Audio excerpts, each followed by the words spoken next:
Welcome to my YouTube channel student academy को स्वागत करुच्ची। जो प्रथम थर पर चैनल को विजिट करते चैनल को सब्सक्राइब करना आज ही चैनल को सब्सक्राइब कर दिंतु। ये लाटेस्ट अपडेट सर्वप्रथम पाइपर। देखो जो आउटसोर्सिंग कर्मचारी जो मानकर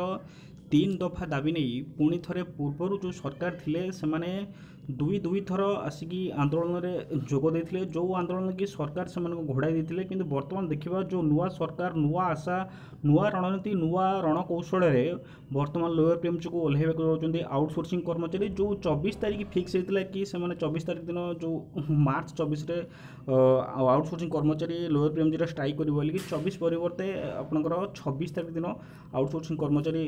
स्ट्राइक को ओह्लैब। आउटसोर्सिंग कर्मचारी 3 दफा दाबी अच्छी ये देखिपे आउटसोर्सिंग कर्मचारी महासंघर रैली और प्रतिवाद सभा जहाँकि आउटसोर्सिंग कर्मचारी महासंघर प्रतिवाद आउ दाबीपत्र ब्रह्मपुर राज्य तथा जिलार विभिन्न विभागर स्वल्प दरम कार्य कर आउटसोर्सिंग कर्मचारी माने दीर्घ दिन हेब कार्य कर रेगुलर करने तो दूर कथा सर्विस प्रोवाइडर एजेंसी माध्यम लूट कर अभियोग होची। सेमाने दीर्घ बहुत वर्ष धरी काम कर रेगुलर करा जाउनी ता सहित सेमाने जो एजेंसी द्वारा काम कर से एजेंसी द्वारा लूट होची सेमानकर दरमा ठीक से मिलूनी ता सहित सेमानकु चाकरी छटई कराउची सुविधा सुजोग गुड़िक लागू कर विफल होची। वर्तमान बीजेपी सरकार एपरी दरमा वृद्धि और छुट्टी घोषणा आदि दाबी बाद पड़ते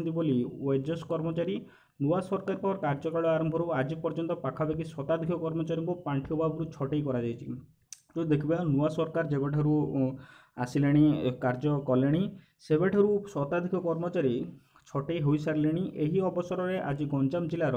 विभिन्न देखिए विभिन्न विभागर कार्य करुवा शताधिक आउटसोर्सिंग कर्मचारी स्थानीय हिलपाटना स्थित गणेश मंदिर सामने एक विशाल रैली रे बाहरी दक्षिणांचल राजस्व कमिशनर मुख्यमंत्री उद्देश्य दाबीपत्र प्रदान कर कर्मचारी माने 17 तारिख रु कला बैच पिंधि कार्य करुवा बेले जो 17 तारिख आप देखिथे बहुत सारा कर्मचारी कला बैच धरी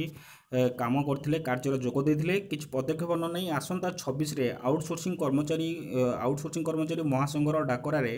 भुवनेश्वर लोअर पीएमजी अनिर्दिष्ट काल धारणा देवाक निष्पत्ति होईची। आरडीसी कार्यालय सम्मुखें महासंघर जिला सभापति जी की विजय कुमार मल्लिक सभापति आयोजित प्रतिवाद सभारे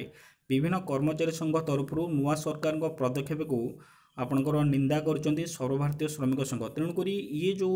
सबू जिले में प्रतिवाद होती कला बैच पिंधिकी समस्त ट्राइक को ओह्लैंती ये देखिए ब्रह्मपुर भी आउटसोर्सिंग कर्मचारी रैली प्रतिवाद कर सहित आउटसोर्सिंग कर्मचारी ये छत्रपुर भी आउटसोर्सिंग कर्मचारी रैली कर तेणुक जो 26 तारिख दिन से सरकार सहित सीधासलख भाव में मुकाबला करेंगे जहाँकि 26 तारिख से फलाफल जहाँकि 26 तारिख आसो। तेणुक जहाँ भी अपडेट आसो मुझे देवी। जो चैनल को सब्सक्राइब करना आज ही चैनल को सब्सक्राइब कर दिंतु। रोची थैंक यू।